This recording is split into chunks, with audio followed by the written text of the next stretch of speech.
Tonight we explore the tragic story of Amanda Williams, a beloved hairstylist, mother and grandmother, whose life was cut short in the most shocking way imaginable. What began as an ordinary night inside her Warrensville Heights home ended in unimaginable violence. By the time the chaos subsided, Amanda Williams was lying motionless on the floor, struck by multiple gunshots, and the man she trusted most was claiming it was all in self-defense.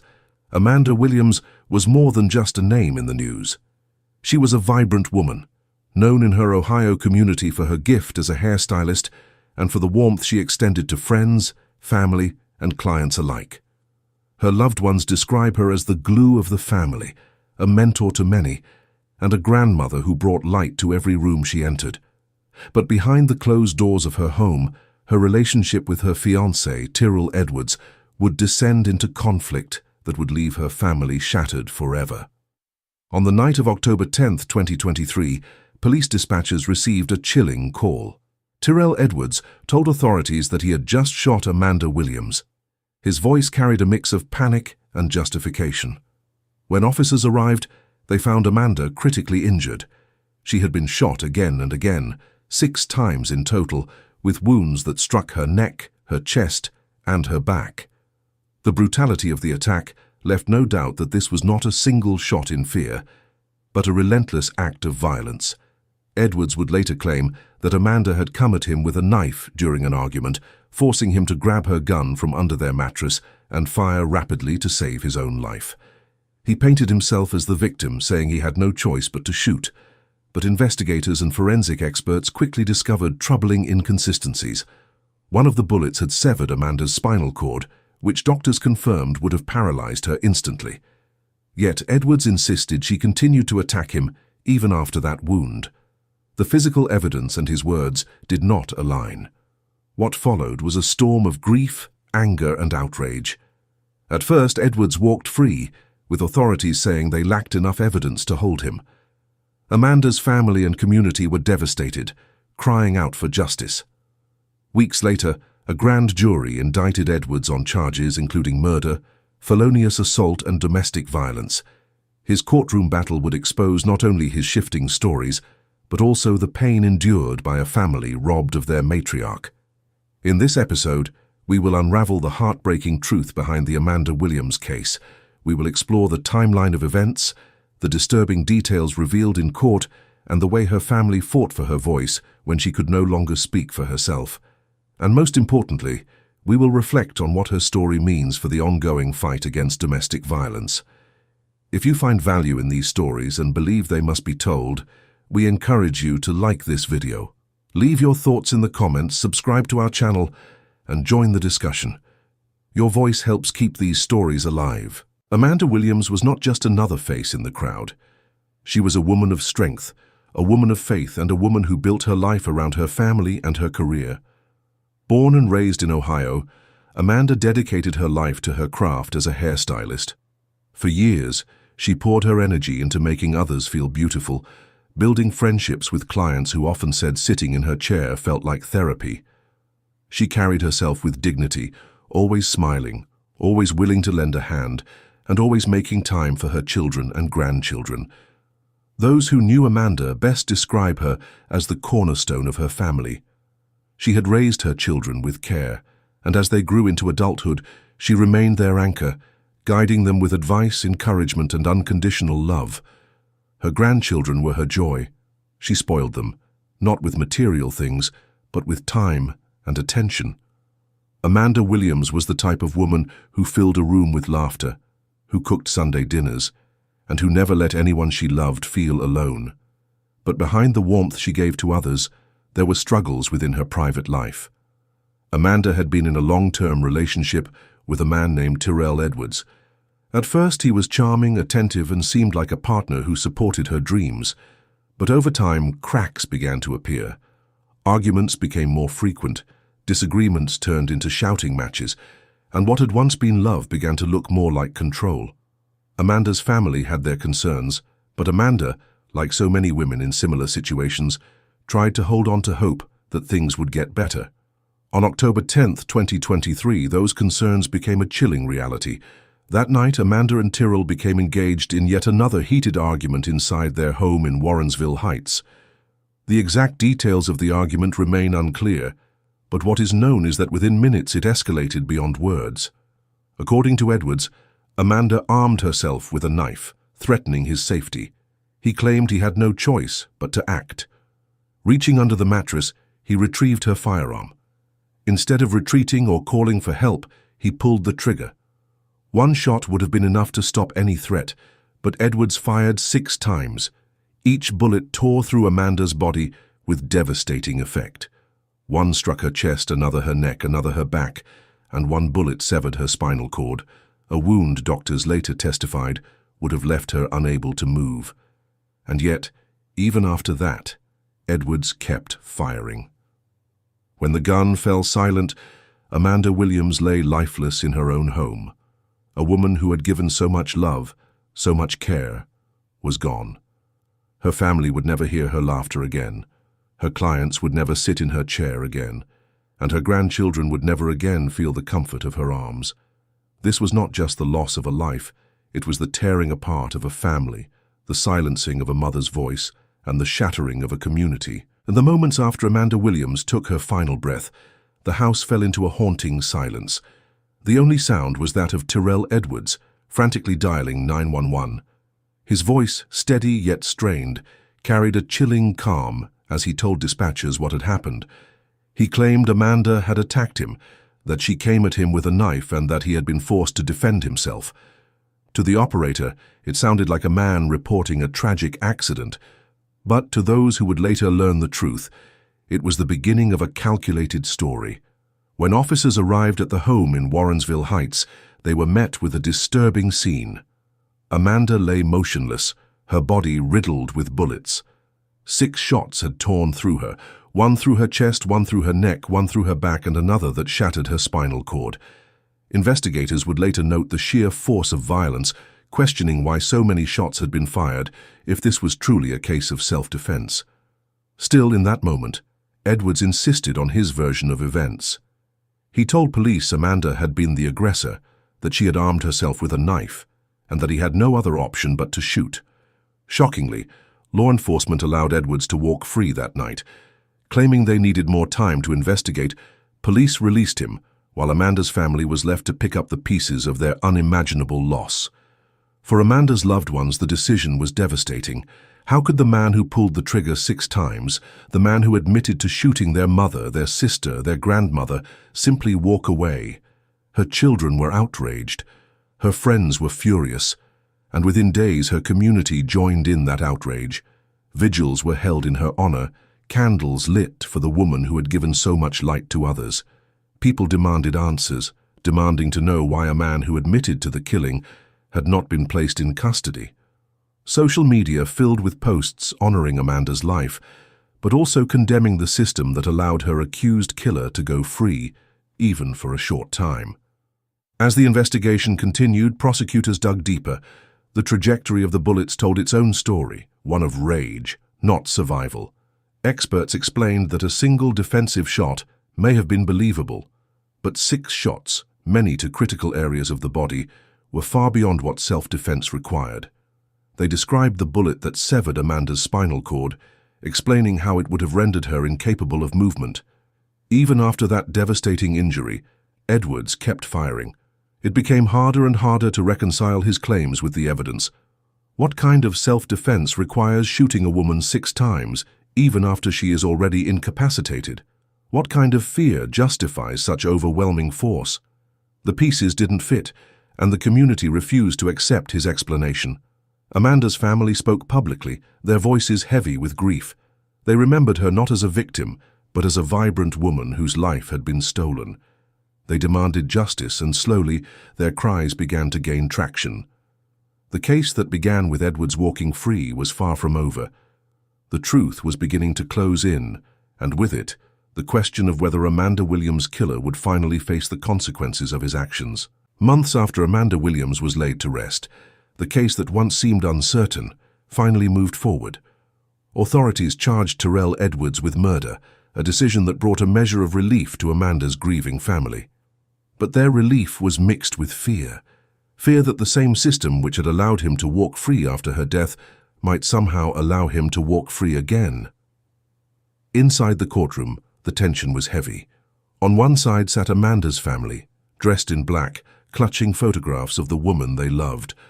On the other side sat Edwards, quiet, his eyes fixed on the table before him. He maintained his plea of not guilty, still insisting he acted in self-defense. The prosecution began their case with the crime scene photographs. Each image painted a chilling story: Amanda's body lying lifeless, blood pooling around her, and 6 bullet wounds piercing her flesh. Jurors were shown the autopsy report. 1 bullet had entered her chest, another had torn through her neck, and one, perhaps the most devastating, had severed her spinal cord. The medical examiner explained that after that spinal injury, Amanda would have been unable to move, much less pose any kind of threat. Yet Edwards kept shooting. The prosecutors argued that this was not self-defense, but execution. They told the jury Amanda had been defenseless, and that the sheer number of shots revealed Edwards' intent. "Ladies and gentlemen," they said, "this was not a man protecting himself. This was a man eliminating a woman who no longer served his control." Edwards' defense team painted a different picture. They claimed Amanda had come at him with a knife during a heated argument, and in that moment he feared for his life. They urged the jury to see him not as a killer, but as a man caught in a desperate struggle. But the evidence worked against him. Investigators revealed no fingerprints from Amanda on the knife he claimed she wielded. Experts testified that the weapon had been staged, placed deliberately to bolster Edwards' story. Even more damning was the fact that many of the shots had been fired from a distance, not in the close-quarters struggle he described. Amanda's children took the stand, their voices shaking as they recalled the abuse their mother had endured. They spoke of arguments, of controlling behavior, of moments where Amanda confided in them about her fear. Their words gave jurors a glimpse of the pattern. This was not an isolated act, but the culmination of years of tension and control. The trial stretched on, each day filled with raw testimony and conflicting accounts. When it came time for the jury to deliberate, the courtroom fell into silence. Hours passed before the foreperson rose to deliver the verdict. "Guilty," the jury declared. "Guilty of murder in the death of Amanda Williams." Gasps filled the room. Amanda's family wept, clinging to one another, knowing that justice, though delayed, had finally been served. Edwards, once free to walk the streets after taking her life, now faced the weight of accountability. The courtroom doors closed that day, but the echoes of Amanda's story carried far beyond those walls.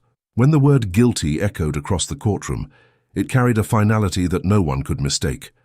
Amanda Williams's family clutched one another, tears streaming down their faces. For months, they had sat in silence, reliving the horror of her death through every photograph, every testimony, and every memory. And now, at last, the system had spoken, but there was still one final step: sentencing. In the days that followed, both sides prepared for the hearing that would decide Edwards' fate. The prosecution urged the judge to consider the brutality of Amanda's death. They reminded the court of the 6 shots, the spinal injury that left her paralyzed, and the continued firing even when she could no longer fight back. They argued that this was not a crime of passion, nor a split-second mistake. It was cold, deliberate, and final. Amanda's children and grandchildren stood before the court during the victim impact statements. Their words painted a portrait of a woman who was more than just a name in a headline. They spoke of the countless nights she stayed up braiding hair to support her family, of the laughter she brought into every room, and of the wisdom she passed down with patience and love. One daughter's voice broke as she said, "My mother begged for her life, and instead of mercy, she was silenced. We will never hear her voice again." Edward sat motionless as they spoke, his face unreadable. His attorneys pleaded for leniency, insisting that his actions had been clouded by fear and poor judgment. But the weight of the evidence, and the weight of Amanda's absence, was too much to overlook. When the judge finally returned with the sentence, the room braced for impact. The words were clear, steady, and without hesitation: life in prison. Gasps rippled through the courtroom. Amanda's family cried openly, not out of joy, but out of relief. For them, justice could never restore what was lost, but it was a necessary step toward healing. Edwards was led away in handcuffs, his head bowed, the life he once lived now over.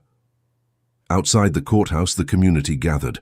Amanda's case had touched a nerve, not just because of the brutality of her death, but because of the silence that often surrounds domestic abuse. Neighbors, church members, and fellow hairstylists spoke out, urging others not to ignore the warning signs that Amanda herself had once tried to hide.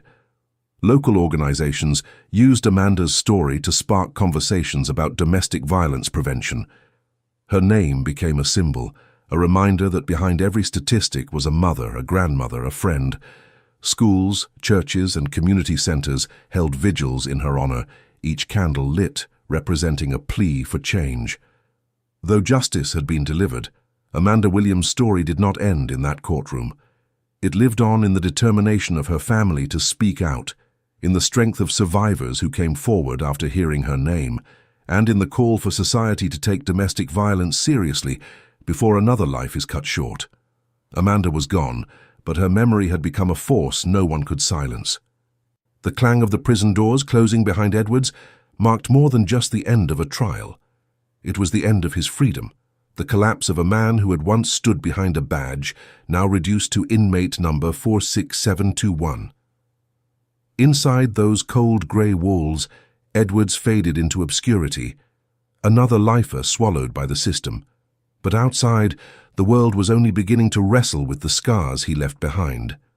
For Amanda's family, the weeks after sentencing were heavy with grief. They returned to a home filled with her pictures, her perfume lingering faintly on old clothes, her laughter echoing only in memory. At family gatherings, her empty chair was impossible to ignore. Her grandchildren, too young to understand the full weight of what had happened, asked innocent but heartbreaking questions.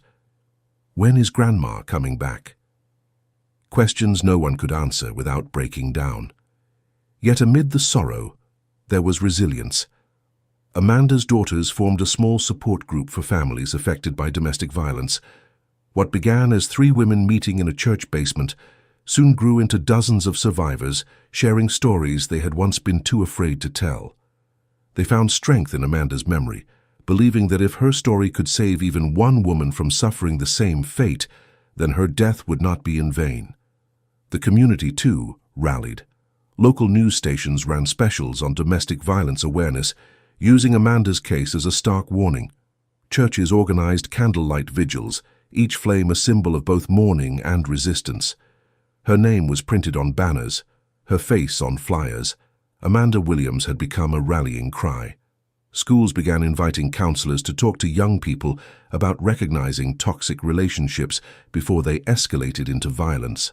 Local lawmakers, pressured by the public, revisited policies on restraining orders and firearm access for individuals with a history of abuse. Amanda's tragedy, though devastating, forced conversations that had been buried for too long. Meanwhile, Edwards remained behind bars, his name forgotten by most except those who remembered the trial. Reports from the prison painted him as withdrawn, a man who spoke little and kept to himself. There were no visitors, no family to come and sit across from him on visiting days.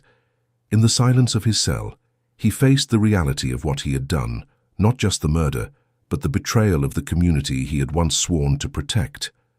But while his life diminished, Amanda's legacy grew stronger. Each year on the anniversary of her death, the family held a memorial walk.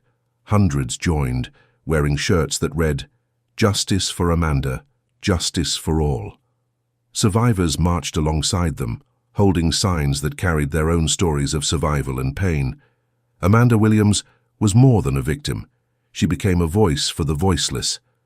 Her life, though cut short, ignited a movement that refused to fade. And in that, she lived on. Not in silence, not in fear, but in the courage of those who stood up and said, "Never again." Time moved forward, but for Amanda's family it never healed in a straight line. Every holiday, every birthday, every family milestone carried with it a silent reminder of her absence. The smallest things, a favorite recipe, an old voicemail, the sound of a song she loved, would reopen wounds that never truly closed. Grief became a companion, one they learned to live with but never escape. Her daughters, however, refused to let that grief consume them. They continued to build Amanda's legacy into something larger than her tragedy. They established a foundation in her name, dedicated to supporting survivors of domestic violence. What started as local workshops quickly expanded into statewide programs. They partnered with shelters, offered legal aid, and even funded safe houses for women in crisis. To the world, Amanda was no longer just a victim. She was a symbol of protection for countless others who needed a voice. The impact of Amanda's story spread far beyond her community. Journalists revisited her case in documentaries, exposing the red flags that were ignored and the systemic failures that allowed Edwards to hide his violent tendencies for so long. Advocacy groups pointed to her murder when lobbying for stricter laws, demanding that background checks, restraining orders, and domestic abuse records be taken more seriously. Politicians who once sidestepped these issues could no longer look away. Amanda's name had become too powerful, too symbolic to ignore. Inside prison walls, Edwards aged in silence. The once commanding officer was now a shadow of himself, swallowed by a system he once enforced. Fellow inmates viewed him with contempt, many labeling him a coward who turned on his own family. There were whispers of altercations, reports of nights where he sat in his cell staring blankly at the wall. For all his power and control on the outside, here he had none. His downfall was total, and yet it was Amanda's story, not his, that endured. Each year, her family's memorial walks grew larger. Survivors carried signs with messages like, "I am here because she wasn't, and Amanda's story saved me." People who had never met her, men, women, even teenagers, marched in her honor, their steps echoing through city streets. Candlelight vigils spread across multiple towns as strangers lit flames for a woman whose courage had awakened them all. Her grandchildren, as they grew older, came to understand not just the tragedy, but the strength their grandmother left behind. They heard stories of her kindness, her laughter, her determination to keep her family together. They carried her memory proudly, determined that she would never be reduced to just a victim in the pages of a crime report. And so, Amanda Williams's story lived on, not in silence, not in fear, but in action. In laws rewritten, in lives saved, in voices empowered, she became the face of change, the spark that lit a fire against domestic violence. In the end, Amanda's legacy proved stronger than Edward's crime. Though he sat rotting behind bars, her name grew louder with every passing year. She was gone, yes, but in truth, she had become immortal. As the years rolled on, Amanda's case remained etched in the public conscience. For many, she became more than just another statistic in the long list of domestic violence homicides. She became a turning point. In town meetings, lawmakers, educators, and activists repeatedly invoked her name, as if speaking it out loud was both a warning and a promise that her death would not be in vain. Amanda's daughters took the lead in making sure of that. They didn't just grieve, they fought. They lobbied tirelessly for stricter policies on restraining orders, demanding that law enforcement be required to act more decisively when warning signs of abuse were present. They pushed for better training for officers handling domestic violence calls, ensuring victims were treated with the urgency their situations demanded. They spoke at conferences, met with senators, and appeared on national broadcasts. What had once been their mother's private tragedy became their public mission. The weight of her story even reached schools. Educators began integrating lessons on healthy relationships, red flags of abuse, and resources available for students. Amanda's name was often mentioned in assemblies. Her story used to teach teenagers that silence could be deadly. Survivors who had never felt brave enough to speak suddenly found themselves reaching out, writing letters, joining support groups, or sharing their stories in Amanda's honor. Meanwhile, Edward's existence inside prison continued to unravel. With each passing year, he grew weaker, more forgotten. Inmates who had once feared him as a former officer now mocked him for what he had done. For many behind bars, harming children or betraying family was the ultimate stain, one that stripped him of any respect. His health declined, and in the silence of his cell, he was left to face the one thing he had tried to control his whole life: his own guilt. Yet outside those prison walls, Amanda's voice seemed louder than ever. Candlelight vigils stretched across multiple cities, thousands of tiny flames flickering in the dark, each one a life touched by her story. At one vigil, her daughter read a powerful statement. "My mother's light was stolen by violence, but tonight you can see. It burns brighter than ever." The crowd fell into silence, many reduced to tears. Documentaries revisited her case, often framing it as a chilling reminder of how easily manipulation, charm, and unchecked power can conceal a predator. Investigative podcasts dissected every detail, drawing in millions of listeners. Some called Amanda's case a mirror for society, forcing people to confront how often signs of abuse were dismissed until it was too late. Her grandchildren carried her memory like an inheritance. They grew up hearing not just about her death, but about her warmth, her laughter, and her resilience. They didn't allow her story to end with bloodshed. Instead, they transformed it into a source of pride, a constant reminder of why their family continued to fight for others. And so, Amanda Ass Williams' story lived on, not frozen in tragedy, but moving forward in change. She became the voice behind laws rewritten, the silent protector of women she never met, the face that reminded society of its duty to protect its most vulnerable. In the end, Edward's crime was swallowed by history, but Amanda's name only grew louder. She had been silenced in life, but in death she became unstoppable. Time has a way of dulling headlines, of replacing yesterday's tragedies with today's chaos. But Amanda's story refused to fade into obscurity. A decade after her murder, her name was still being spoken in town halls, classrooms, and courtrooms across the country. She had become more than a victim. She had become a symbol, a cautionary tale, and, above all, a catalyst for reform. Her daughters, now older and seasoned advocates, carried her legacy like a banner. They often admitted that grief never really left them. It only reshaped itself into purpose. In interviews, they described moments when they would hear their mother's favorite songs playing in stores or dream about her voice calling their names. Those moments hurt, but they also fueled them to push harder, to ensure that no other family had to carry the same wound. Their campaigns led to the creation of Amanda's Law, legislation that tightened protocols around restraining orders and mandated immediate follow-ups by law enforcement when victims reported threats. Communities embraced the law.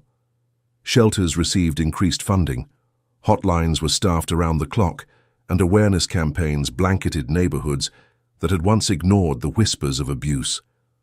For many survivors, Amanda's face became the image of hope, a reminder that speaking up could lead to change, even if it came too late for her. Meanwhile, the man who had tried to erase her from existence, Edwards, was decaying in the silence of his prison cell. He had entered as a figure once respected, even feared, a former officer, a man who once wore the badge of authority. But inside, all illusions crumbled. Other inmates despised him, not only for the betrayal of his role, but for the cruelty of his crime. His once proud demeanor withered into isolation,